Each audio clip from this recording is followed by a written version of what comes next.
No sé si quieras, Ceci, dar gracias. Amén. Estoy entretenida aquí queriéndole poner el borrador. A lo mejor con una aguja, ¿no? Con una Sí, aguja. sí, algo así. Bueno. Padre, te damos gracias en esta preciosa tarde. Te doy gracias por la vida de cada una de mis hermanas que han atendido el llamado, Señor, que han sido solícitas, Señor, a la invitación de venir a estudiar, escudriñar tu palabra, porque eso, Señor, tú lo has dejado como un mandato, Señor. Venir y escudriñar las escrituras, Señor, porque dice que ahí encontraremos vida eterna. Padre, te doy gracias por este tiempo, porque para mí es muy especial, tanto estudiar como ver a mis hermanas convivir.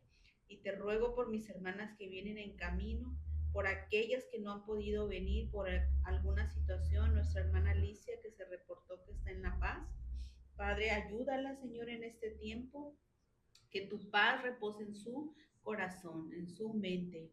Te lo pido en el nombre de Jesús. Usa la vida de Jessie y que tu palabra, Señor, que va a ser ministrada, tu palabra que va a ser escudriñada, dé fruto al 100 por 1 en nuestro corazón. En el nombre de Jesús. Amén. Amén. Muy bien. Pues hemos estado trabajando también con las imágenes y los poemas o himnos o canciones de los archivos que les compartí. Y todas las clases van a ser así. Entonces, para si tienen sus teléfonos a la mano y pueden ubicar ambos archivos, tanto el de observar como el de ¿cómo se llama el otro? Recitar, contemplar y recitar, para que podamos estar todas en la misma página.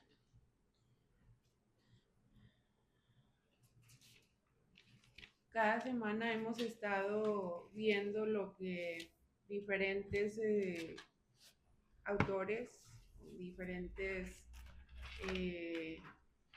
¿cómo se les llaman? Artistas, han estado pintando y escribiendo respecto a la cruz, y han sido también diferentes épocas, no nada más una, desde que sucedió la crucifixión, que fue de lo primero que vimos, que hacían dibujos muy, muy burdos y muy simples, burlándose de los cristianos, y hemos ido avanzando conforme ha ido avanzando la sociedad, como en ese tiempo, en esa época, han ido expresando tanto su fe como su fe a través del arte. Entonces, uno de esos, y lo que nos corresponde el día de hoy, es hablar acerca de Rembrandt. Ay, disculpen que yo no hablo holandés, pero es Rembrandt Harmenson van Rijn, algo así, no sé cómo se pronuncia. Este era un pintor holandés, a diferencia de algunos otros que hemos analizado. Me puse a buscar un poquito de su historia, y este era de una cuna rica, no tenía tantas carencias como otros pudieran haber llegado a tener. Él tuvo la oportunidad de estudiar en la universidad, y bueno, ustedes saben que muchas veces eso te abre el panorama a tener pues otros conocimientos, acercarte a otras personas que también te pueden compartir de su conocimiento, ¿no? Y no fue la excepción con este pintor. Él tuvo dos enfoques principales dentro de la pintura, dentro de cómo él se expresaba. Uno era el autorretrato, quiere decir que si ustedes se ponen a buscar pinturas de Rembrandt, van a encontrar varias pinturas de sí mismo, pero también su otro enfoque, su otro estilo así muy, muy, muy notorio fue el religioso. ¿Qué pasa con él? Que él cae, o él existe dentro de esta época que se desarrolla el arte barroco, y a diferencia de los otros, es mucho más estilizado. Lo anoté, es un estilo de arte caracterizado por ornamentación, está sobrecargado, expresión exagerada de las pasiones, exuberancia, el detalle muy elaborado, la pompa, el contraste. O sea, son pinturas que a diferencia de otras que hemos apreciado, sí se pueden ver muchos detalles. Y es increíble que justamente nosotros podemos analizar ahorita, si pueden ver la pintura que se llama La erección de la cruz, en el archivo de Contemplar, La erección de la cruz.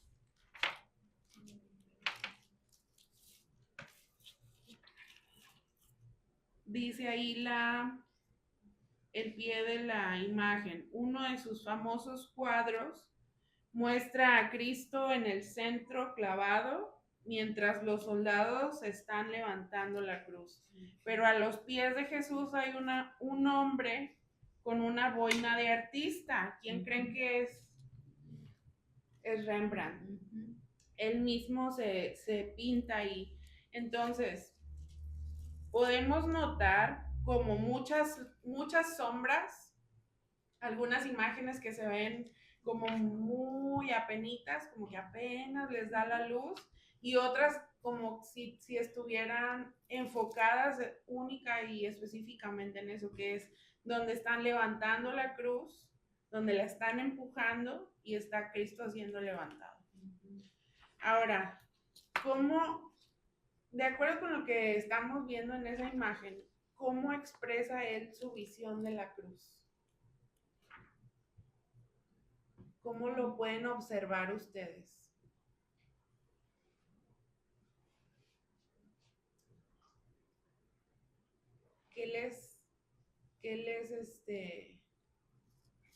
¿Qué pueden analizar? ¿Qué pueden observar de eso?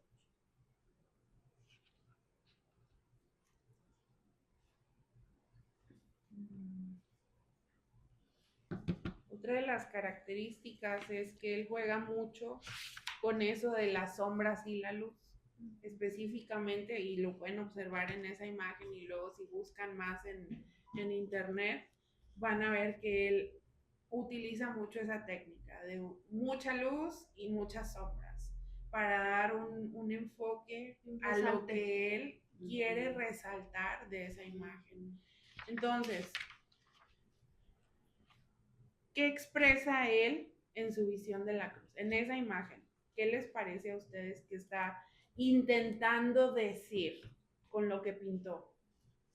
Pues que su enfoque principal es la cruz. Ok, que su enfoque principal es la cruz. Cristo en la cruz.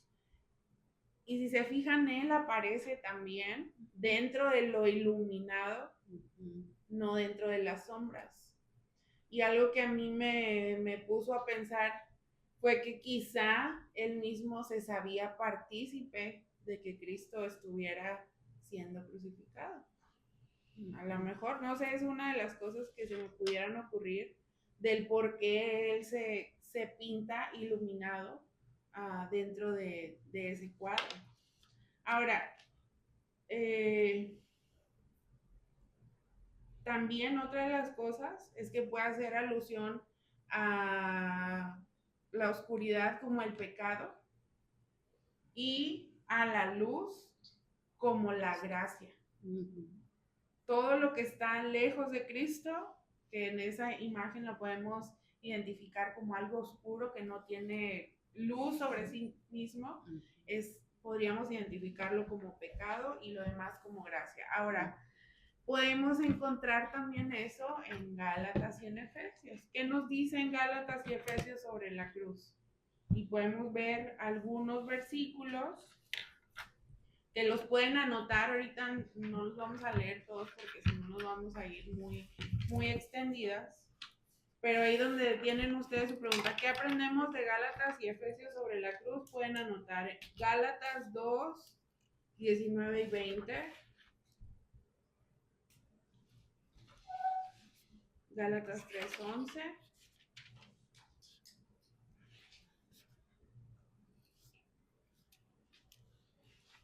5:11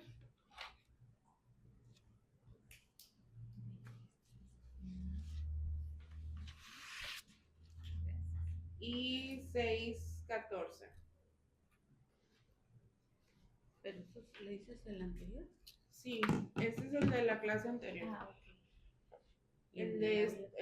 Sí, ya nada más teníamos. O ahí es.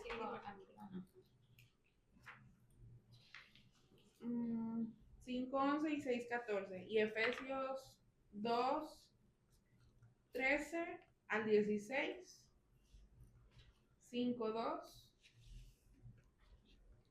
y 6:12. Esos son algunos versículos que nos hablan acerca de la cruz y de la obra de la cruz hacia nosotros, que lo vamos a ver un poquito más adelante. Ahora, en Gálatas, uno de los mensajes que podemos encontrar es que nosotros somos justificados. Ya lo hemos estudiado anteriormente, no tenemos que cumplir con la ley porque ¿quién ya cumplió? Cristo. Cristo ya cumplió con la ley y entonces nosotros somos libres frente a la ley. Ahora, también es que nosotros nos crucifica al mundo y nos da una vida nueva. ¿Qué quiere decir esto? Que nosotros ya no vivimos para nosotros mismos y que todo lo que nosotros hicimos antes de llegar a Jesús, antes de recibir su perdón, antes de recibir su bondad, antes de creer que Él muriendo en la cruz era suficiente, es suficiente, va a seguir siendo suficiente, ya no cuenta. Eso es lo que nos habla Gálatas. Y Efesios nos habla de que la cruz es un medio de reconciliación. Era necesario que Jesús fuera ahí. ¿Por qué Cristo? ¿Por qué Él y no otra persona? ¿Alguna vez se han preguntado eso? ¿Por qué tenía que ser Jesús y no otra persona? Porque era el único que podía hacerlo. Nadie era justo, nadie era santo, nadie era perfecto. Nadie absolutamente existía que no hubiera fallado a una sola cosa de la ley. Y cuando Él viene y cumple con toda la ley, tal y como Dios lo había pensado, no como las personas lo habían interpretado, Él, siendo hijo de Dios, tiene el derecho de cubrir ese lugar al que nosotros debíamos de ir. Y tomando Él ese lugar, solamente Cristo podía ir ahí. Él nos reconcilia con Dios. Y eso en alguna ocasión, en otra clase lo había mencionado. Cuando nosotros estamos mal delante de Dios, no hay paz para nosotros. Y eso lo habíamos visto en uno de los poemas. No hay paz. ¿Y qué haces cuando no tienes paz? Te escondes. Y eso era justo lo que hizo Adán. Él sabía que estaba mal y ¿qué hizo? Se escondió. Entonces, a través de la cruz somos reconciliadas con el Padre, pero no nada más con el Padre, sino que nos insta y nos habla que así como tenemos comunión y somos reconciliados con el Padre, tenemos que hacerlo también con nuestros hermanos. No nada más es con el Señor. Ahora, ¿qué importancia, con todo lo que hemos hablado o con todo lo que han escuchado, qué importancia tiene el nacimiento de Jesús frente a la cruz? ¿Qué importancia tiene el nacimiento de Cristo? Y el hecho de que tenía que ir a la cruz, sí. Pues toda la importancia, porque sin Él no tendríamos esa justificación y esa reconciliación con Dios. Ese es el único medio. Así es. Entonces, así como en una sola palabra, hasta ahora, ¿qué hemos recibido del Señor? ¿Qué hemos recibido? ¿Qué hemos recibido? Gracias. Gracia. ¿Qué más? Salvación. ¿Qué más? De lo que hemos visto en las clases. Reconciliación. Justificación. ¿Qué otra cosa? Fe. Sí. Misericordia. Santificación. ¿Qué más? Pues vida eterna. Vida eterna, exactamente. Son muchas cosas que hemos recibido y que va de la mano con lo que comentaba Jenny. Si no fuera por el nacimiento de Jesús y de Él ir a la cruz, nosotros no podríamos tener acceso a nada de eso, a nada. Ahora, lo vamos a ver más adelante. ¿Tenemos que hacer algo nosotros para ganar eso? ¿Sí o no? ¿Qué opinan? Hacer algo. creer. Nada más. Es lo único. No podemos hacer absolutamente nada más. Ni si yo doy mi tiempo para enseñar una clase, ni si doy mi tiempo para servirle a alguien que vaya a mi casa, ni si lo dejo estar en mi casa sin cobrarle renta. Nada, nada, nada, nada. Ninguna buena obra que nosotros hagamos nos hace ganar todo lo que el Señor nos entrega, de las palabras que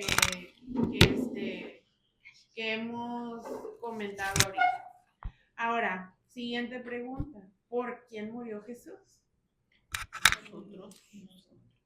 ¿Por todos? Por todos No. aquellos ¿O solamente por algunos? por todos aquellos que creen en Él. Por todos los que creen en Él. Dice Gálatas, si alguien lo puede buscar, Gálatas 3, del 25 al 29. Que lo pueda leer, por favor.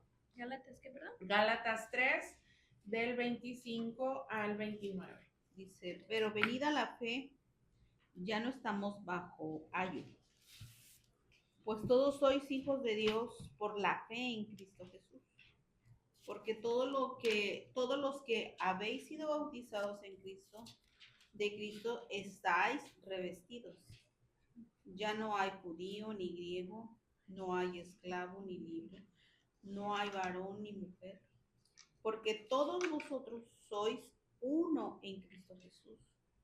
Y si vosotros sois de Cristo, ciertamente linaje de Abraham sois y herederos según la promesa. Ok.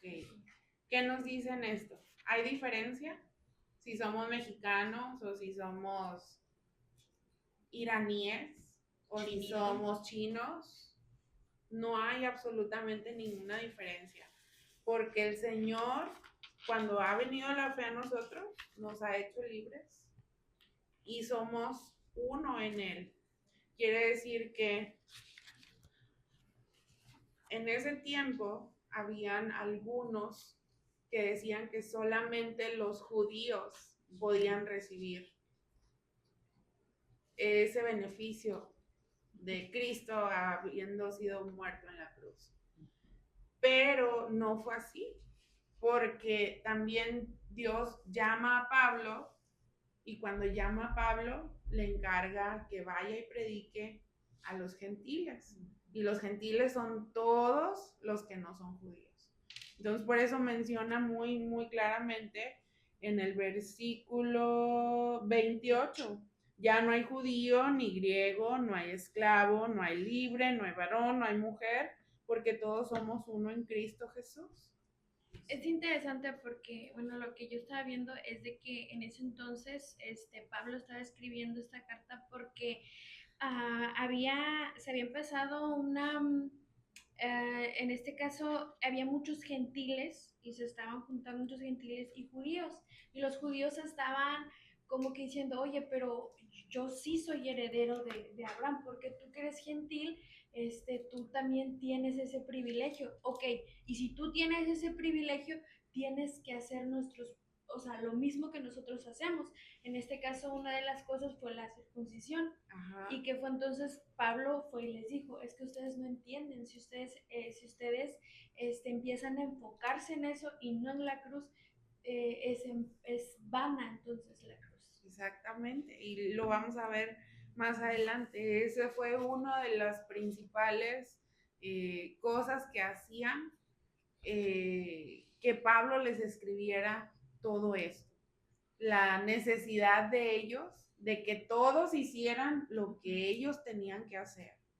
Y muchas veces, si lo trasladamos a nuestros días, y ustedes saben o el Señor les ha pedido que hagan o no hagan tal o cual cosa, y vamos a poner un ejemplo así bien sencillo en cuanto a beber alcohol. Esa es una decisión personal, es una convicción personal, es algo que ustedes, cada una, va a tratar con Dios. Si ustedes saben que tienen una debilidad por eso, lo más correcto sería, ¿qué cosa? No hacerlo, evitarlo, ¿verdad? Pero no puedo yo venir a decirle a ninguna de ustedes, oye, es que está mal, porque ni siquiera la Biblia misma condena eso. Dice que los que ministran no sean borrachos. Pero ¿cuánto necesitas tomar para llegar a ese nivel de embriaguez? ¿Sí? Incluso durante el ministerio de Jesús, y ustedes pueden ver que él participaba del vino. ¿Sí? Entonces, no puedo yo venir a decirle, Dayana, está mal, es pecado, te vas a ir al infierno. No, no puedo, porque es una convicción mía y es algo entre el Señor y yo. Yo te puedo recomendar, ten cuidado con quién lo haces. No sé, hay personas que tienen más dificultades para hacerlo y si tú estás tomando con ellos, pues puedes hacer que tropiecen. Y la Biblia sí nos habla de eso, que no debemos de ser tropiezo para otros, pero no puedo yo imponerle a ella. Y básicamente de eso se trata el ejemplo que nos estaba dando de la circuncisión. No podían obligarlos a que todos hicieran lo mismo porque ellos decían es que las cosas tienen que ser así. Es una cosa que necesitamos ir a hablar o son situaciones que necesitamos sí tener instrucción de parte de la palabra, instrucción de parte de alguien maduro, pero también son convicciones que el Señor nos da, ¿verdad? Bien. ¿Puedo decir algo? Sí, adelante. Efesios 5:8 dice ahí, no embriaguéis con vino, en lo cual hay disolución, sino más bien ser llenos del Espíritu Santo. Hay una observación. Ciertamente, el mismo apóstol Pablo dijo, todo me es lícito, todo me es permitido hacer, mas no todo conviene. Entonces, ahí podemos nosotros, cada una de nosotras, discernir, ¿verdad? Con sabiduría, con inteligencia, que realmente qué nos conviene y qué no nos conviene, ¿verdad? A través de la bendita palabra. Pero lo que quiero oír cuando dice ahí en Efesios algo bien importante, o sea, no nada más de un licor, que obviamente no es recomendable si nosotros batallamos, yo batallé con el alcohol.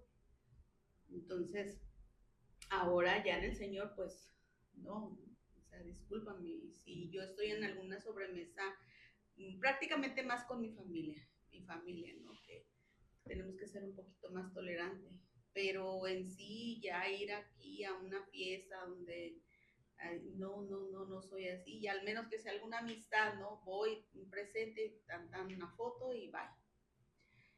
Y pues con mi familia sí soy un poquito más tolerante, ¿no? De estar con ellos en la mesa, platicar y ellos están tomando y siempre, ¿no? Lo clásico, tómate una, gracias, tengo mi agua, soda, gracias. Y ya no insiste, gracias a Dios. Pero ahí yo tiendo a ser tolerante, pero decir, wow, ándale otra. Y que, ¿por qué que tiene una no es ninguna? No y no. Pero no nada más podemos embriagarnos de vino. Hay otras cosas en las cuales el ser humano se puede embriagar. ¿Sí? ¿A qué le demos más lugar en nuestra vida? Y eso tiene influencia también. Así es. Lo ponen como algo muy necesario, no embriagarse del vino, pero como dice Ceci, pónganle ustedes nombre. ¿A qué le dan mayor importancia? ¿A qué le dan más entrada? No sé. Hay muchos ejemplos, no voy a mencionar ninguno, pero sí es algo que nosotros debemos de considerar.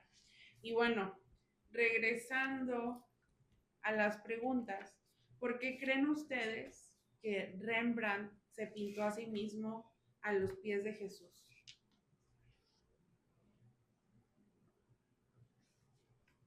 Para mostrar su presencia en él, me refiero a que Dios, o sea, hizo presencia también en él.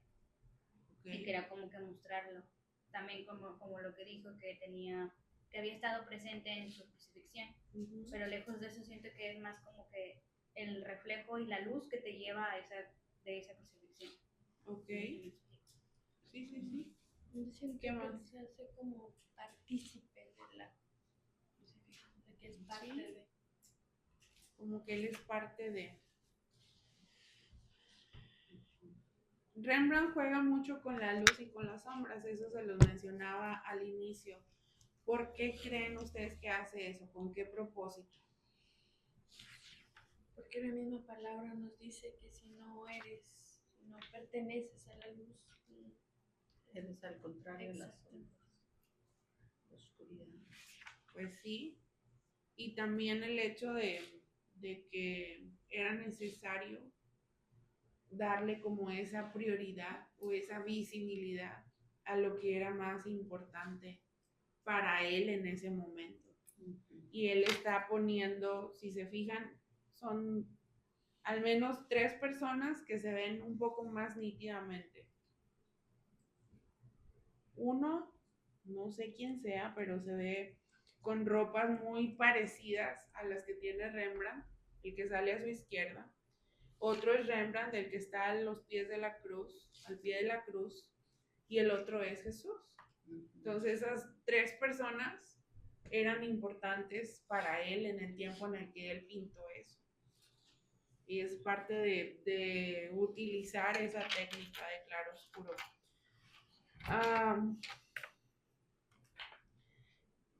Hay otra pregunta. ¿Qué efecto transformador piensan ustedes que habría tenido la cruz sobre Rembrandt?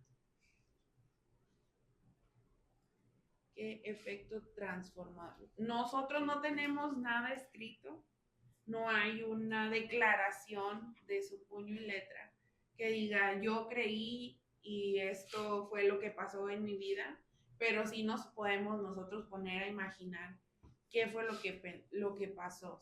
Si les comento que uno de sus temas más pintados era lo religioso, y entre ellos podemos encontrar historias como la de Dalila y Sansón y muchas pinturas de la cruz. ¿Cómo creen ustedes que Rembrandt fue transformado por la cruz? ¿Qué se pueden imaginar?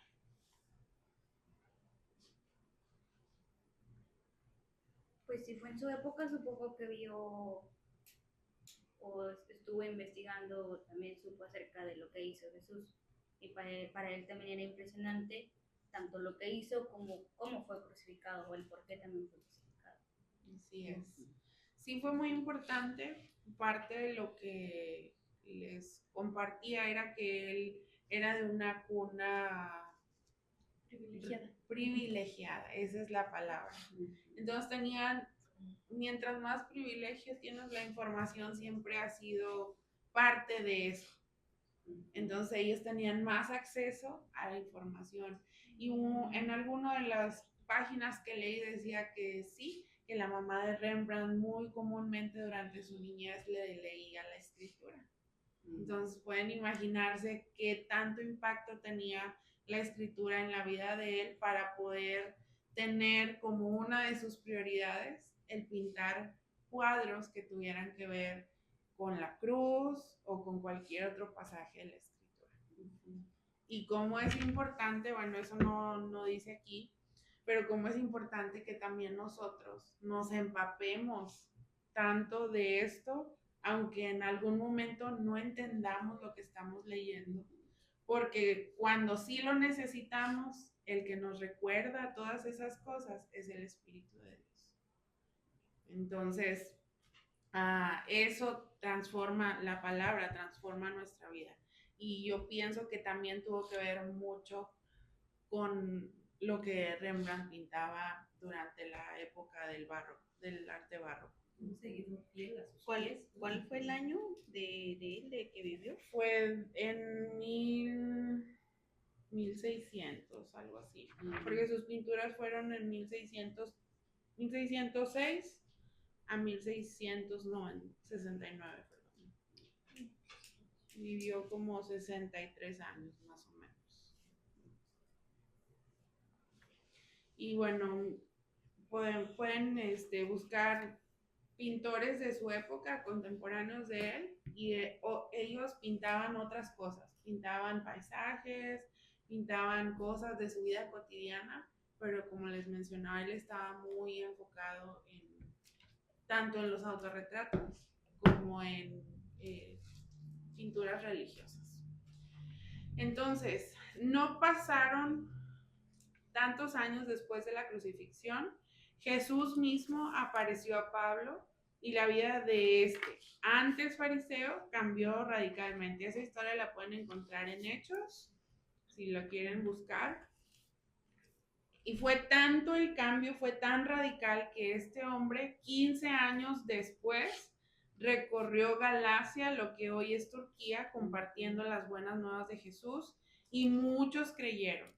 Sin embargo, unos años más tarde, el evangelio que estos gálatas creyeron fue atacado por judaizantes, que era lo que nos comentaba Jenny. Los judíos entraron a las iglesias para enseñar la ley de Moisés como un estándar necesario para la total obediencia. A los gentiles se les pedía circuncidarse y a los judíos convertidos seguir con las tradiciones judías. Entonces, esa fue la razón por la que él escribe esta carta a los Gálatas, para poder corregir esos errores, y comienza su exposición diciéndoles que no deben de volver a construir el viejo sistema de la ley con el que Cristo ya había sellado, ya había terminado, ya había cumplido, y eso fue destruido por la obra de Cristo. Entonces, cuando uno intenta obedecer a la ley misma nos condena. Podemos leer Gálatas 2, 20 y 21 y 3, 1. Por favor. Con Cristo estoy justamente crucificado, y ya no vivo yo, mas vive Cristo en mí. Y lo que ahora vivo en la carne, lo vivo en la fe del Hijo de Dios, el cual me amó y se entregó a sí mismo por mí. ¿Quieren seguir? Sí, léelo tú todo. No desecho la gracia de Dios, pues si por ley fuese la justicia, entonces por demás murió Cristo. El 3:1 también. Oh Gálatas insensatos, quien os fascinó para no obedecer a la verdad, a vosotros ante cuyos ojos Jesucristo fue ya presentado claramente entre vosotros como crucificado. Muy bien, entonces ahí podemos ver lo que decía Pablo. Cristo se entregó por nosotros, y lo que vivimos ahora nosotros en fe lo estamos viviendo porque Cristo está en nosotros, por el sacrificio que Él hizo. Ahora, no desechamos la gracia de Dios, porque si fuese por la ley y la justicia, entonces Cristo no era necesario que muriera. Si nosotros pudiéramos cumplir con absolutamente cada una de las reglas de la ley de Moisés y de todo lo que Dios habló a los profetas, y pudiéramos cumplir con eso, entonces ¿para qué era necesario que muriera Cristo si nosotros podíamos? Pero como somos incapaces, o sea, por más que ustedes se pongan y busquen línea por línea y digan, yo voy a cumplir, en algún momento vamos a fallar. Y Cristo pudo ser esa persona que no falló. nada, absolutamente nada. Entonces era necesario que Él muriera y por eso nos dice que no es necesario que nosotros seamos justificados a través de la ley. Y después menciona lo que comentaba Jenny, ¿quién los fascinó? Otras versiones dicen quién los encantó, quién los embrujó. Y eso se escucha como muy fuerte, ¿no? Como si les hubieran puesto un hechizo, no sé, un amarre. No tengo idea así los términos que se utilizan, pero suena muy fuerte. ¿Quién los embrujó? ¿Quién los encantó? ¿Quién los fascinó para que ustedes dejen de obedecer a la verdad? Que Cristo ya fue crucificado. Ahora, si nosotros analizamos todo, vamos a las siguientes preguntas. ¿Quién ha sido crucificado con Cristo? Nosotros. Pablo dice que nosotros. Pablo dice yo, pero no está hablando de yo, Pablo, está hablando de nosotros como personas, de los seres humanos. ¿Y qué va en el yo? Si nos vamos acá a lo de la psicología, ¿qué va en el yo? Nuestro ego, nuestra voluntad, nuestra soberbia, nuestros deseos, nuestros sueños, todas esas cosas van dentro del yo. Con Cristo estoy juntamente crucificado. Yo. Más ya no vivo yo. Exactamente. Más Cristo vive en mí. Exacto. Lo que vivo ahora en la carne, lo vivo en la fe del Hijo de Dios. Ya dame todas las listas. Ese es el versículo de esta semana. Ese es el que se va a ir de tarea. Así es. Entonces, ¿quién ha sido crucificado?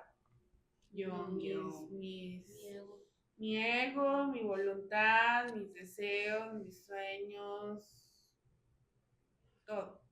¿Ok? ¿Y el quién vive ahora? Cristo. Entonces, por eso necesitamos leer la palabra para saber qué es lo que Él quiere, orar para escucharlo decirnos qué es lo que Él quiere, qué sueños tiene, cuál es su voluntad, cuáles son sus deseos, qué quiere hacer en esta tierra y de lo cual las quiere hacer partícipes a ustedes que han creído en Él y a mí también. Entonces, ya no vivo yo, pero vive Él en mí. Si la ley pudiera hacernos justos ante Dios, ¿qué no habría sido necesario? Su crucifixión. Su crucifixión y su muerte. Así es.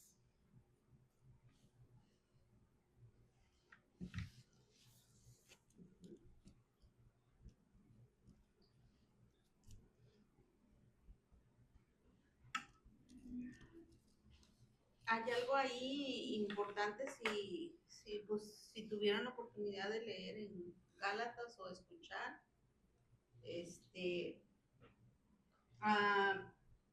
Pablo tuvo un altercado fuerte con Pedro.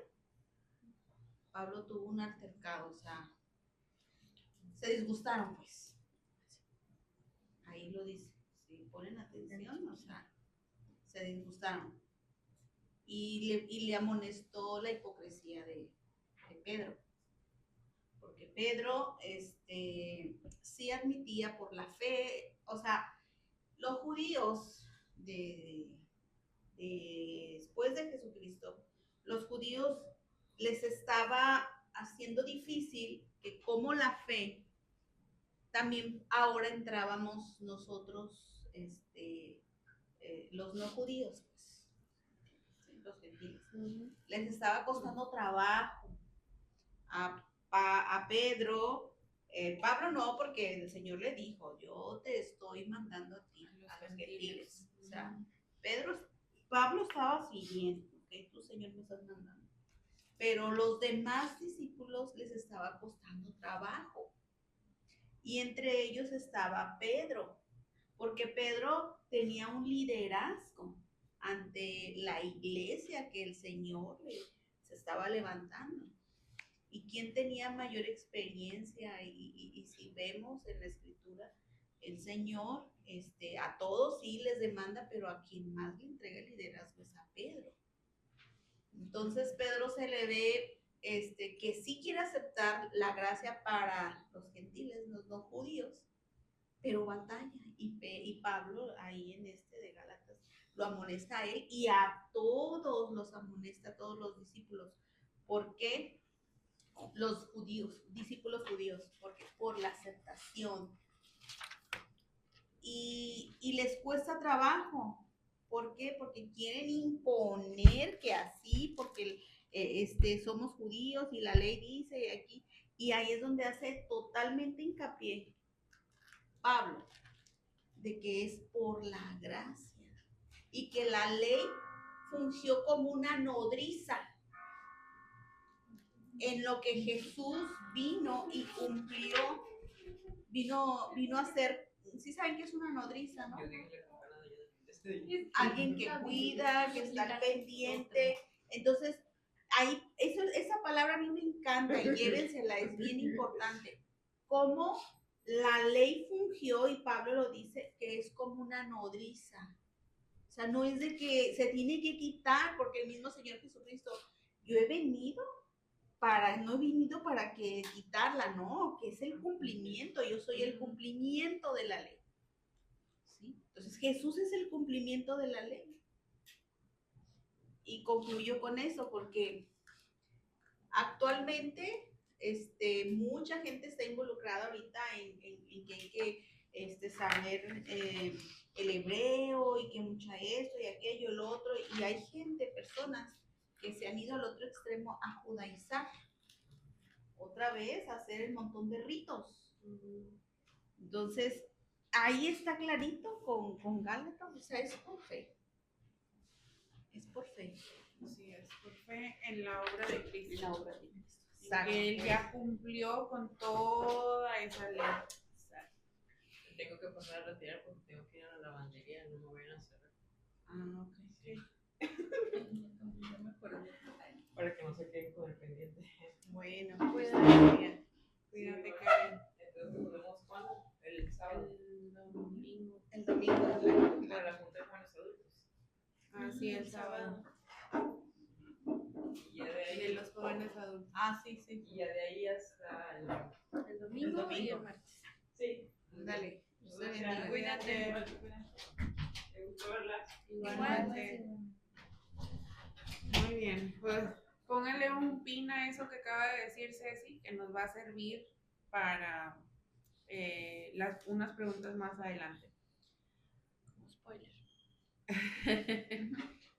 Ok, ahora vamos a leer Gálatas 3 del 10 al 14. Gálatas 3 del 10 al 14.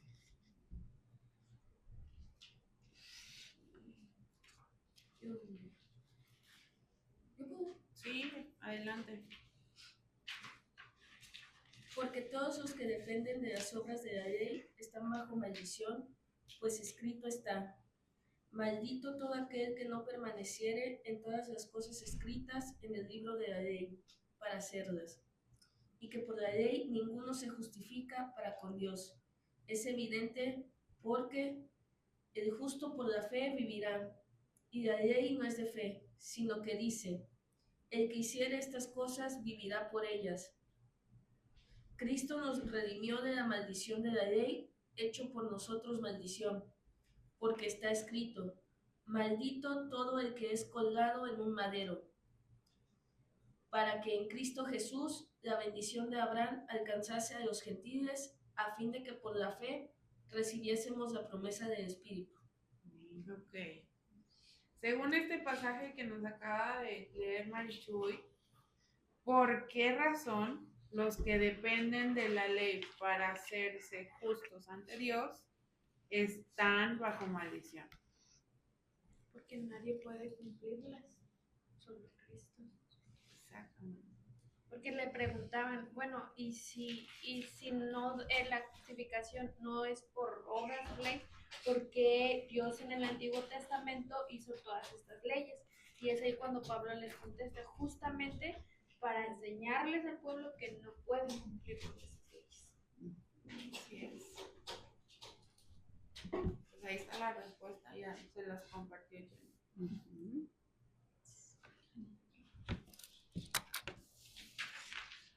Siguiente pregunta. ¿Cómo nos rescató Cristo de esta maldición?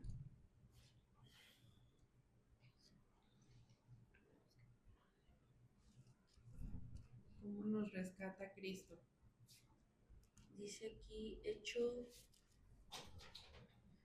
por nosotros maldición, porque está escrito, maldito todo el que es colgado en un madero, porque pues aún siendo él perfecto, pagó como si no cumpliera con la ley, ¿no? Siendo que él era la ley. Así es. ¿Y qué significa que fue colgado en un madero? Que era un criminal, como si fuera un criminal. Ujú. Que fue crucificado como si fuera un criminal. Así es. Así es, voluntariamente se dio por nosotros.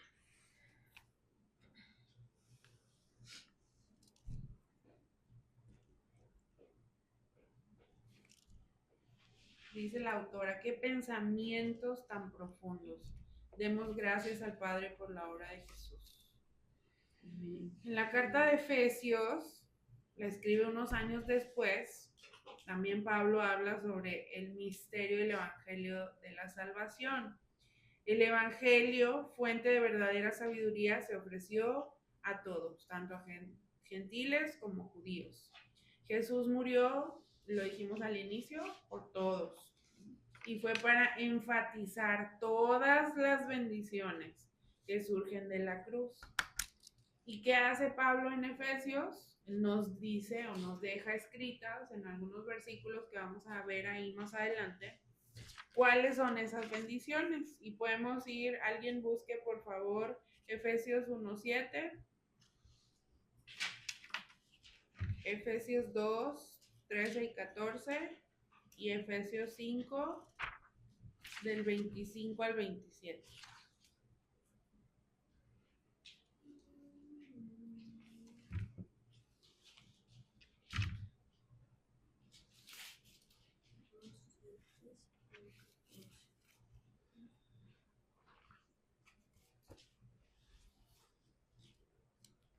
¿Listo? ¿Quién va a empezar? Efesios 1:7. En quien tenemos, Efesios 1:7, en quien tenemos redención por su sangre, el perdón de pecados según la riqueza de su gloria. Entonces la bendición es pues la redención por su sangre. El perdón de redención, el perdón de el pecados. perdón de pecados y Ujú. la gracia. La gracia.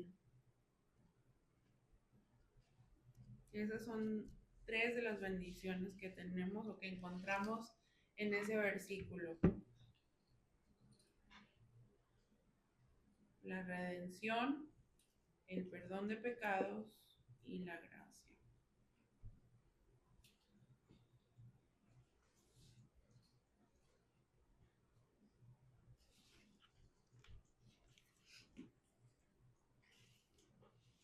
Y luego en Efesios 2:13 y 14, ¿quién lo tiene? Pero ahora en Cristo Jesús, vosotros que en otro tiempo estabais lejos, habéis sido hechos cercanos por la sangre de Cristo, porque Él es nuestra paz, de que ambos pueblos hizo uno, derribando la pared intermedia de separación. Okay. ¿Qué bendiciones podemos encontrar ahí? Que nos hizo cercanos. Nos hizo cercanos, nos acercó, Paz. nos da paz, ¿qué más?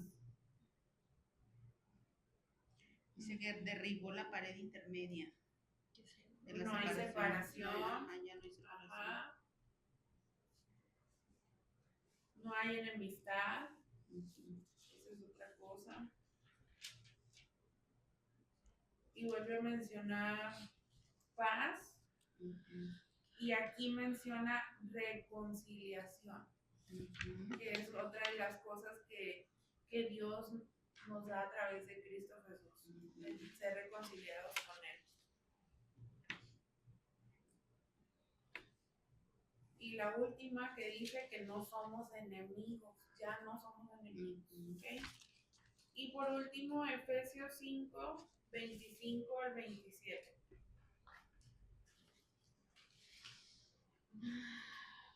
Dice, maridos, amad a vuestras mujeres, así como Cristo amó a la iglesia y se entregó a sí mismo por ella, para santificarla, habiéndola purificado en el lavamiento del agua por la palabra, a fin de presentarse a sí mismo una iglesia gloriosa que no tuviese mancha, ni arruga, ni cosa semejante, sino que fuese santa y sin mancha. ¿Qué bendiciones podemos encontrar en esos versículos? Amor. Amor, pero no cualquier clase de amor. Amor que va hasta la muerte. Amor, ¿qué más? Santificación, purificación, Gloria. gloria, santidad, santificación.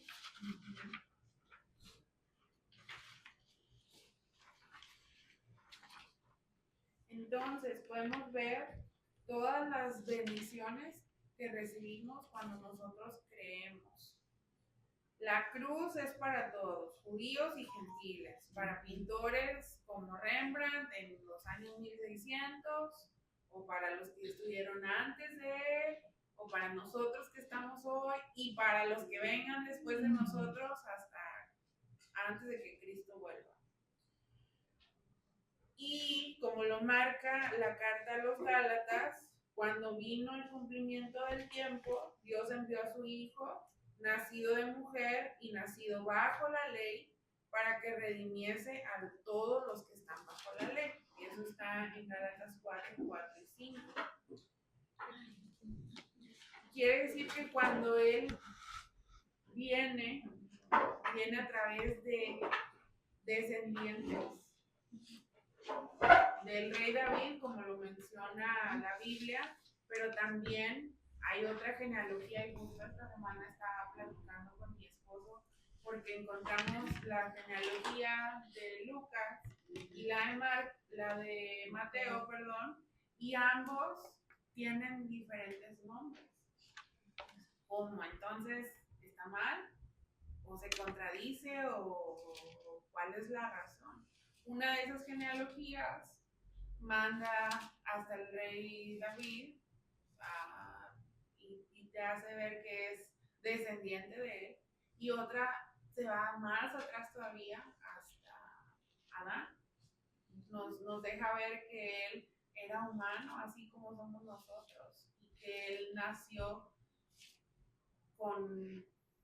siendo igual que nosotros, teniendo las mismas limitaciones humanas, pero también, pues, por la manera en que Dios lo engendró, pues fue diferente a todo lo que, a cómo hemos sido engendrados nosotros, ¿no? Y una de las explicaciones que dan, o sí, para que no se queden con esa duda de por qué las genealogías son distintas, según algunos estudiosos de ello, mencionan que una es la genealogía de María, que no la menciona como tal, pero dice que José es hijo de Elí, que no tiene relación directamente con el papá de Jesús, sino que lo menciona como que era el yerno, pero no había una palabra como tal para describir ese lazo familiar. Esa es una de las teorías que dicen. Y la otra es que había una ley específica que si había un hermano que moría sin tener hijos, era obligación del hermano siguiente tomar a la mujer y tener descendencia en nombre de su hermano. Cualquiera de las dos son posibilidades. No es como que sea un tema que nos vaya a llevar a la salvación como tal. No es necesario profundizar en eso, pero sí, todo eso está registrado en la Biblia. Entonces, tiene muchas características donde podemos encontrar que Cristo fue humano como somos nosotros, que Cristo nació bajo la ley y que él, por ser quien era, Cristo, Hijo de Dios, pudo cumplir con la ley. Ahora, vamos a este momento y que habla acerca del nacimiento. Nosotros cada año conmemoramos 2 eventos que son muy importantes dentro de nuestra fe. ¿Cuáles son? El nacimiento de Jesús. Ajá. Y su ascensión al cielo. Su muerte y resurrección. Y después su posterior ascensión, ¿no? Pero todos tenemos como que esas fechas en especial. No sabemos a ciencia cierta si fue la fecha exacta que celebramos, pero lo recordamos año con año, ¿verdad? Y su muerte, su nacimiento, perdón, es tan importante como fue su muerte. Hay algunos que hablan acerca de esto. Cuando pensamos en Navidad, no nos gusta pensar en la cruz, pero el nacimiento de Cristo no tendría sentido sin la belleza de la cruz.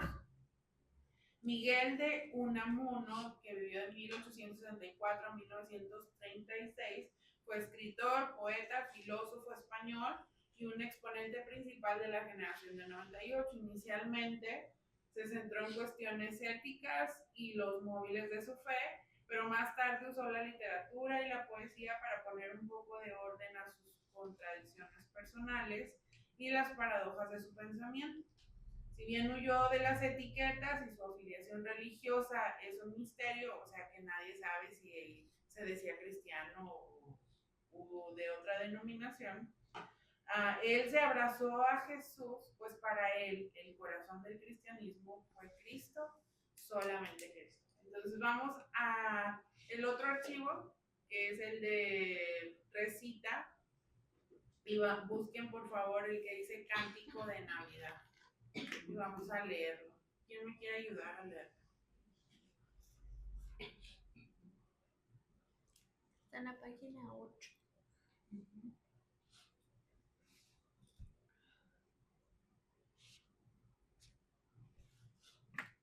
A ver, yo les ayudo, dice. Fecundo misterio. Dios ha nacido. Todo el que nace padece y muere. Curad al niño. Ved cómo llora. Lloro de pena. Llanto divino. Gustó la vida. Vierte sobre ella santo rocío. Todo el que nace padece y muere.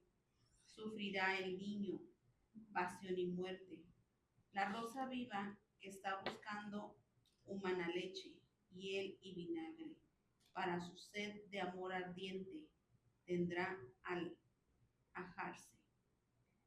Las manecitas que ahora se esconden entre esos pechos de amor caudales serán un día, día de gloria, fuente de sangre, madre amorosa.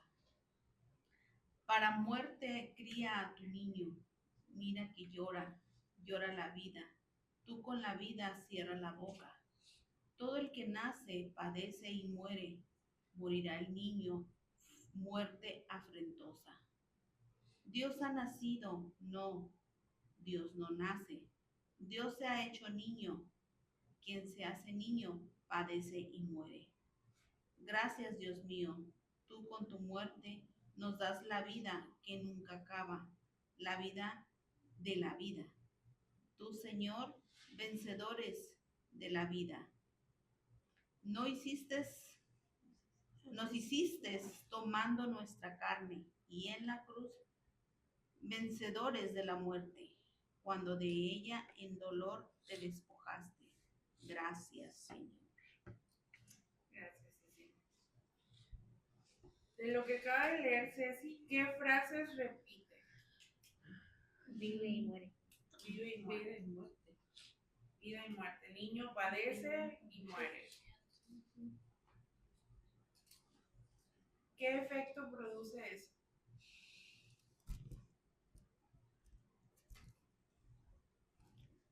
Pues yo pienso que yo muchas veces he pensado en ello, muchas veces, porque ahorita que hablabas de las genealogías, podemos entender también un poco que Mateo, lo que escribió Mateo, lo escribió, ¿se acuerdan cuando estudiamos también el libro de Mateo? Lo que está escrito en el libro de Mateo es en cuanto a su contexto de persona de él, y él era judío, y que también era cobrador de impuestos.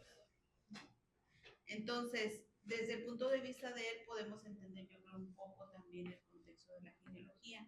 ¿Y Lucas quién era? Lucas era un médico y él no era judío. Dice que posiblemente era de Antioquía de Siria, entonces era gentil. A lo que voy es de que ciertamente María era devota, o sea, el Señor la eligió.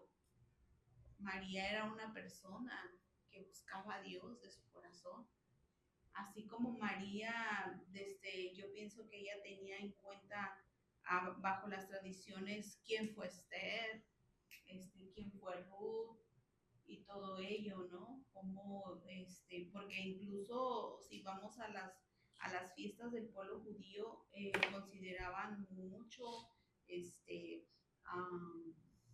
cómo Dios hizo grandes cosas a través, por ejemplo, si pensamos en Ruth, Ruth era moabita y cómo Dios la eligió a ella, ¿verdad? Para marcar un destino. Y si vemos en Rahab también no era judía. No, y, incluso era prostituta. Ajá, y sin embargo marcó, ¿verdad? Ambas marcaron rumbo. ¿Y qué de María? Bueno, pues María yo pienso que era alguien muy devoto a Dios, que realmente conocía la escritura. Y muchos judíos de aquella época conocían la venida del Mesías. Entonces María, cuando le es manifestado a través del ángel que iba a concebir, el ángel Gabriel, pues ella no se resiste. Ella sabía y creyó inmediatamente, porque si vemos en el caso de Isabel y Zacarías, o sea, aún Zacarías por no creer, o sea, el ángel le dijo, vas a enmudecer por no creer. Y sin embargo, ahí vemos dos contrastes, o sea, María, ¿qué fue lo que dijo? Hágase la voluntad de mi Señor en mí. Entonces, yo pienso que María todo el tiempo supo lo que iba a pasar en Jesús con dolor en su corazón, ¿verdad? Con amor de madre, pero aún ella era consciente de quién era Jesús, ¿verdad? Y pues alguien que escribió ello aquí, yo creo que es ese contraste, como yo siento que María siempre estuvo bien consciente. Yo sí lo siento que María siempre estuvo consciente. Sí, yo también pienso eso, porque si ustedes se ponen a leer en los evangelios, cuando les anunciado a María varias veces, no sé, no menos de 3, repite, y ella guardaba esto en su corazón. Y ustedes saben que las mujeres somos muy buenas para hacer eso, guardar cosas en nuestro corazón. Entonces ella tenía muy, como decía Ceci, muy claro qué era lo que iba a suceder, qué era lo que iba a pasar. Y al menos algo de lo que a mí me produce esto que él escribe es pensar que Cristo no solamente era una divinidad, sino que era humano como nosotros somos humanos. Que él sentía como nosotros sentimos, que a él le dolía como nosotros nos duele, que él se cansaba igual que nosotros. Y que cuando murió, de verdad padeció dolores que no nos podemos imaginar y que hoy nosotros ya no vamos a tener que pagar por nuestra maldad con muerte. No quiere decir que no vayamos a tener que morir, No lo sé, solo Dios lo sabe. Pero no, Él ya pagó por nosotros. Ahora, el autor Unamuno compara y contrasta el nacimiento de Jesús con su muerte. ¿Qué ejemplos hay de esto?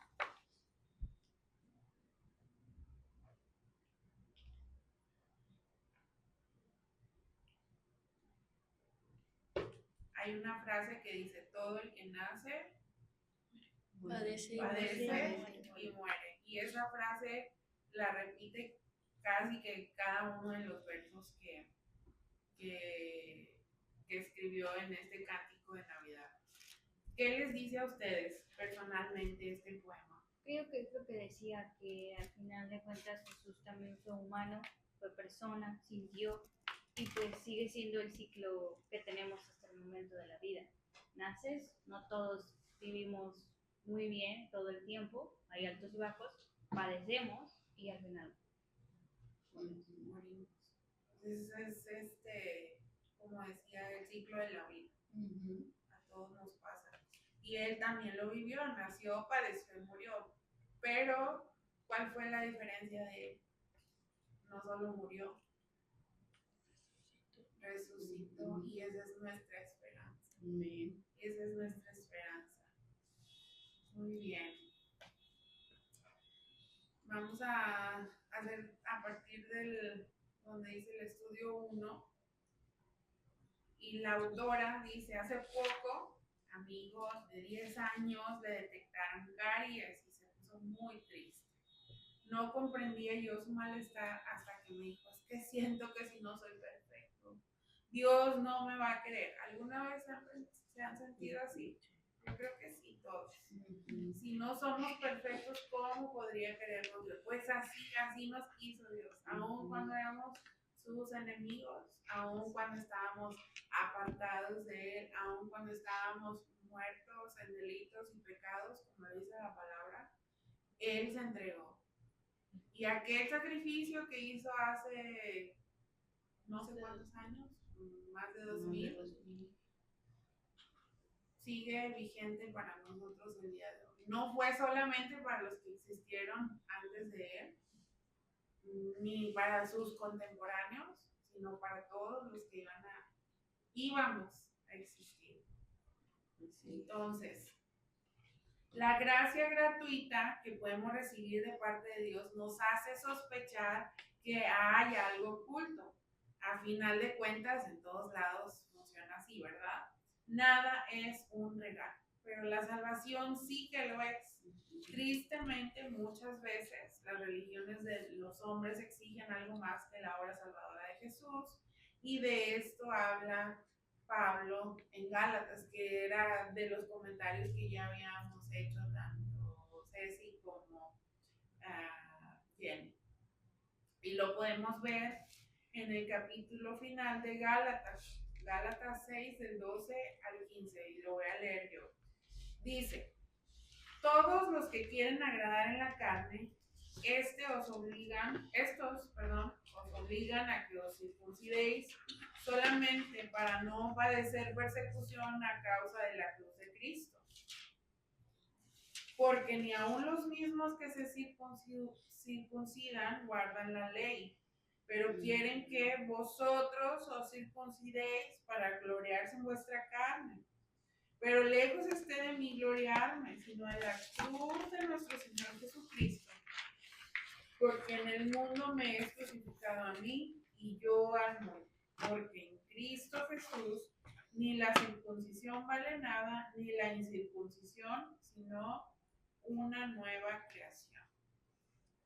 Y la pregunta que viene está un poco compleja, pero ya hemos hablado un poco respecto a esto. Dice, quizá los judaizantes son las personas, los judíos, que querían que todos hicieran las obras que ellos hacían, que cumplieran las leyes que ellos seguían, que ellos son los judaizantes.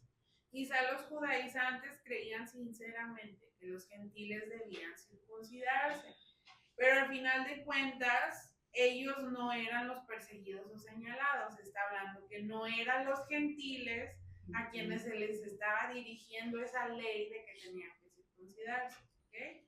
¿Hasta ahí vamos bien?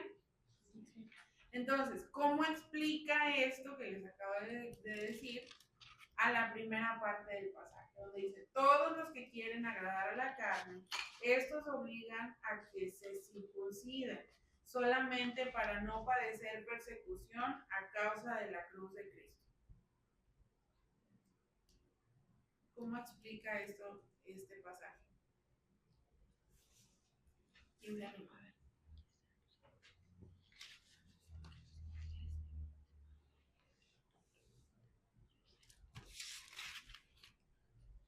Era más como creer que ellos estaban bien, más como de que ellos iban a ser salvos y buenos al hacer eso para salvar a los demás. Pero al final, ¿no? Ellos buscaban que la ley se cumpliera. Los judaizantes o los judíos o todos aquellos que querían que se comportaran como judíos. Los judíos sí recibieron esta ley, tienen que circuncidarse. La Biblia dice que la instrucción era a los 8 días de que nacieron, tienen que circuncidarse. Todos los niños. Todos Era los niños. Era una ley. Absolutamente. La ley. Todos los niños judíos tenían que circuncidarse. Pero aquí dice que Ajá. esto se obliga a que se circuncide solamente para no padecer persecución a causa de Cristo. Entonces, se supone que ellos mandaban a circuncidarse para esto. Ellos querían que se circuncidaran. Sí, los estaban persiguiendo. Porque habían creído en Cristo. No. O sea, ellos querían, los apóstoles, ellos querían que todos los gentiles tenían que circuncidarse para que fueran parte entonces sí, tanto de Cristo como de los judíos. Pues cuando Pablo le dice, no más, no más. ¿Por qué? Porque por gracia, dice, sois salvos. O sea, no es, y es un don de Dios, es un regalo de Dios, no te lo está dando. Ah, ok, circuncídate y entonces te lo doy. No. Sí, y es lo que Pablo nos especifica, o sea, esa es la bendición que tenemos nosotros. Ahora, las cartas de Pablo, todas sus cartas nos confirman, y eso es lo que estamos estudiando libro con libro, pues, de cómo la salvación, la crucifixión, todo el acto que conlleva lo que el Señor hizo por nosotros, cada libro lo expresa claramente, a pesar de que hubo situaciones contrastadas, en este caso, imagínense, o sea, sí llegaron a serios problemas con Santiago, y Santiago estamos hablando que es el hermano de Jesús. Imagínense, porque María, o sea, tuvo más hijos, ¿sí? Eso es indudable. Entonces, sí tuvieron situaciones pesadas. Pues también acuérdense de qué pasó en el Getsemaní con Pedro. Que rebanó la oreja a alguien. Y ustedes saben que el carácter también, sí, el Señor trabaja con el carácter de uno, pero a veces uno se despista y deja de ver al Señor y vuelve a salir así como si estuviera adelante, esperando la oportunidad para manifestarse, ¿no? Sí, entonces, ¿quiénes eran los perseguidos? En realidad, los judíos mismos. No eran los gentiles a los que se les iba a perseguir porque no se circuncidaban, porque la ley no decía, los gentiles tienen que circuncidarse. Eran los judíos. Y fíjense qué tremendo en esa parte, porque dice, más el justo por la fe vivirá. Fíjense bien, como si a través de los tiempos, a través de los tiempos, cuando no es bien concebida la palabra, sí se puede caer en el error. Entonces, ahorita se va a celebrar bíblicamente el día de la Reforma. El 31 para los cristianos es el día de la Reforma. Entonces, la gente, ¿a qué estaba yendo en ese tiempo? Cuando fue que hizo las tesis, ay Dios, Lutero, cuando puso las tesis y confrontó a Roma ante el papado. Fue esa frase, mas el justo por la fe vivirá. ¿Y qué estaba haciendo en ese entonces la iglesia que predominaba en esos tiempos, la iglesia romana? ¿Qué estaba haciendo? No, ustedes si realmente quieren ser salvos, paguen las indulgencias, tienen que pagar. Y si tú quieres que tu hijo, tu papá, tu hijo, tu abuelo, tu bisabuelo salga del purgatorio, paga y paga y paga. Y fue cuando se armó de valor Lutero, porque Lutero era teólogo, conocía la escritura, y esa fue la palabra que él tomó, más el justo por la fe vivirá. Y también lo hace Pablo, énfasis en Gálatas, pero Pablo no lo toma de aquí, lo toma desde el Antiguo Testamento y está en Oseas, Joel. En Joel creo que está más, el justo por la fe vivirá. Entonces, ahora en estos tiempos pudiesen caer en el mismo error el ser humano. Por eso es el énfasis de que en todo veamos, en cada porción de la escritura no se equivoca, por eso se hizo el canon. Y cada libro que está en la escritura lleva una medida y que habla acerca de Dios a través de Jesús, la salvación para el ser humano.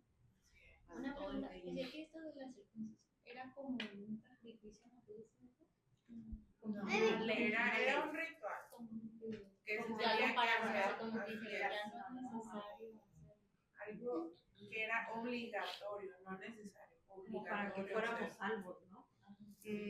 No, era una señal de que pertenecían al pueblo de Dios. Ajá, así es. y hasta que pararon eso, ya no más, no es necesario. No, Eso hasta estaba desde ahorita Abraham, lo ¿no? siguen haciendo. Hasta ahorita Era el desde judío Abraham, lo ¿no? practica. Hacia Abraham, Sí, exactamente. el judío lo practica, lo sigue practicando. Ah, sí. El judío que no es cristiano, porque el pueblo judío está ahí y está viviendo bajo la ley, porque a ellos no les ha amanecido Cristo, ellos no reconocen a Cristo.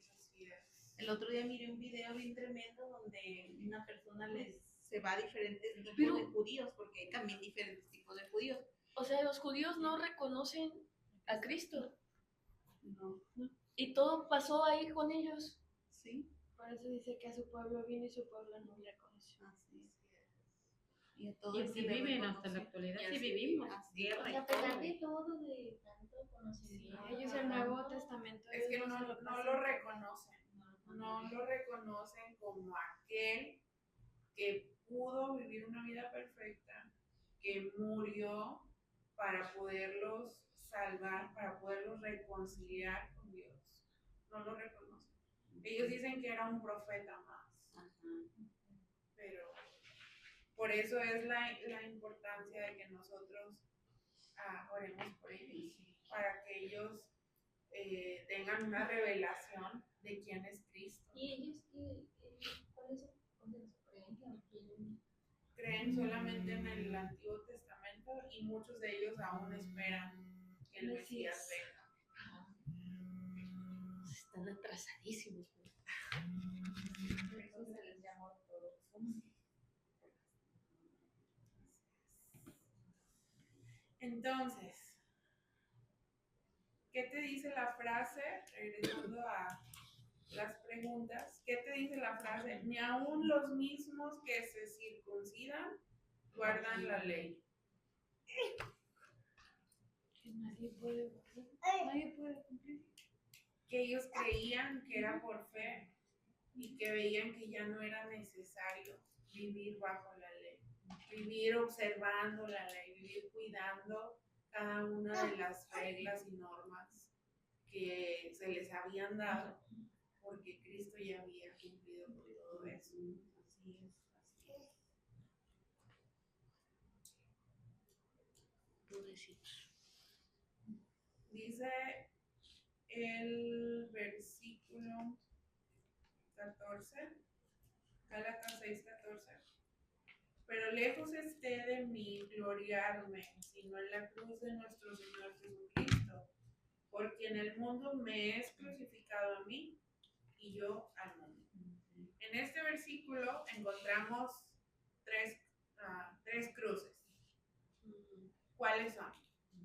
La primera habla de la cruz de Cristo, donde literalmente fue Cristo colgado. Dice, lejos esté de mí gloriarme, sino en la cruz de nuestro Señor Jesucristo. Esa es la primera. En segundo lugar, leemos, por quien el mundo me es crucificado a mí. Dice que habla acerca del sistema de creencias del mundo, del pecado, de la religión, del arte, de la ciencia y todo lo que se opone a Dios. Todo eso fue crucificado en la cruz de Cristo. En otras palabras, quienes crucificaron a Jesús terminaron también muriendo ahí. ¿Por qué? Porque era un sistema de creencias que tenía que cumplirse sí o sí. Era una religión que tenía que seguirse al pie de la letra de acuerdo a los estatutos que ellos habían mal interpretado de la ley. Y todo eso también fue crucificado en la cruz. Finalmente dice, y yo al mundo. Esa es la tercera parte. Pablo dice que él mismo ha sido crucificado al mundo. Se refiere a una separación absoluta entre él y los enemigos del evangelio. ¿Cómo lucen estas tres cruces en tu vida? ¿Cómo luce la cruz de Cristo? ¿Cómo luce la cruz donde todas las cosas que se oponen al evangelio son crucificadas? ¿Y cómo luces tú crucificado en esa cruz? Piénsenlo, no me digan si no quieren, pero piénsenlo.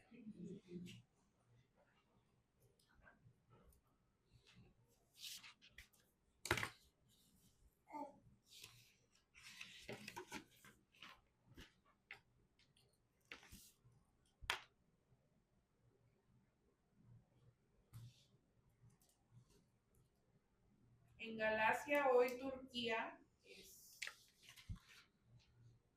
es cerca de Israel hoy. La religión predominante actualmente es el Islam, una religión por obras. Y la invitación que nos hace es que oremos por todos ellos, que ellos puedan abrir sus ojos, que ellos puedan entender que la gracia de Jesús es también para ellos, que no necesitan hacer nada más que creer para poder recibir las buenas noticias de Jesús. Entonces, queda pendiente la segunda parte. ¿Qué les parece? Buenísima, ¿verdad? Y nos afirma lo que hemos estado hablando continuamente, que no necesitamos hacer nada, que Jesús ya lo hizo todo, que solamente necesitamos creer. Y si a veces a ustedes les vienen las dudas, es normal, el enemigo nunca va a dejar de hacer su trabajo. Pero pídanle al Señor, cuando ustedes se encuentren dudando de todas las cosas que saben y que han creído, pídanle al Señor que les ayude a afirmar su fe, a seguir creyendo la verdad de Cristo, para que no sean llevados por cualquier viento de doctrinas, por estrategia del hombre. Que me perdí la palabra en inglés. Engañadas. Sí, es que sí es cierto. O sea, mucha gente se puede ir ahorita a judaizar y se está yendo a judaizar. Mucha gente que yo conozco, que recibió al Señor, creyó en el Señor y luego te salen con una palabrita, la mayoría te salen, es que ahora sí conozco la verdad. Porque ya, mira, ya entendí en griego, ya entendí en hebreo, ya entendí ahora en arameo y y se van a esos extremos, pues. Y es que no es malo aprender eso y entenderlo porque te ayuda a tener un mayor entendimiento, una mayor profundidad de qué quiso decir Dios y de cómo puede ser Él revelado para ti en este momento. Pero no quiere decir que eso nos vaya a llevar a obligarnos a cumplir la ley, porque lo acabamos de ver, Cristo ya cumplió con la ley.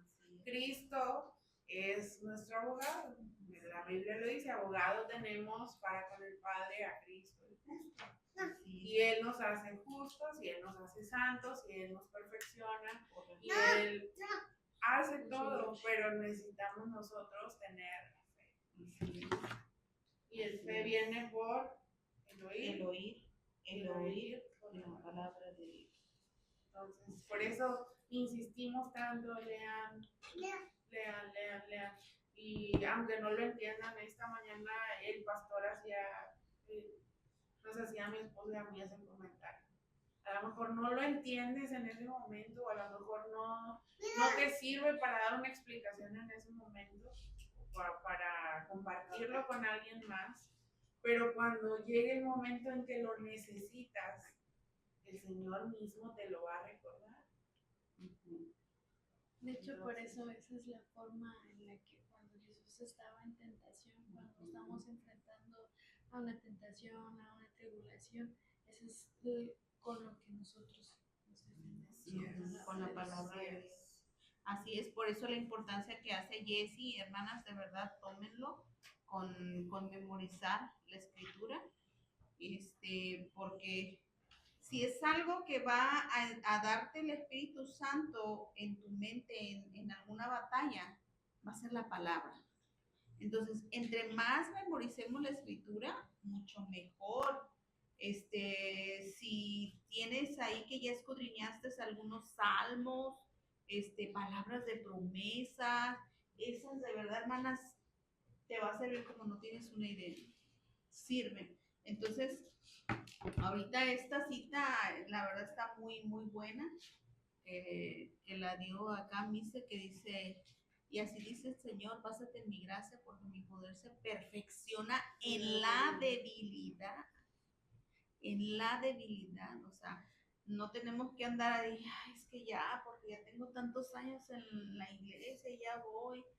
No, eso no nos da garantía, no hay. Y otra de las cosas, parte de ese texto también que dice, por tanto, de buena gana, me gloriaré más bien de mis debilidades, para que repose sobre mí el poder de Cristo. Porque también muchas veces es como, ay, otra vez estoy batallando con eso, no puede ser, y hasta una misma se molesta consigo, y dice, de buena gana, Señor, gracias. Yo sé que tú no puedes ayudar en esto. Entonces, ¿qué les parece si oramos para cerrar? Muchas gracias.